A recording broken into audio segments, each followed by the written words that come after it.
মায়ের পড়লে বুঝবেন আপনি মানুষটা কতটা বেহায়া। শুরুতে তার চোখে ছিল যত্ন, কথায় ছিল আগলে রাখার প্রতিশ্রুতি। তুমি হয়তো একটু একটু করে নিজের সবটুকু দিয়ে ফেলেছিলে, ভাবছিলে এতটা বোধহয় আপন হওয়ার আসল মানে। কিন্তু হঠাৎ একদিন বুঝলে তুমি ছিলে শুধু একটা সময় কাটানোর নাম। তোমার কষ্ট, ভালোবাসা, না বলা কথাগুলো সবকিছু ওর কাছে ছিল অপ্রয়োজনীয়। এটাই মায়ার খেলা, যার মধ্যে ডুবে গিয়েছিলে এখন সেই তোমার সবচেয়ে বড় ভুল মনে হয়।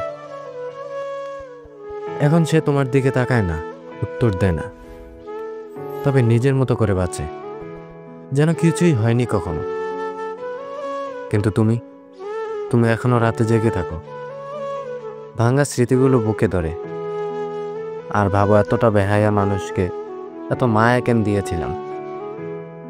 এই জিনিসটা মায়া পড়লেই বুঝবে তুমি মানুষটা কতটা বেহায়া।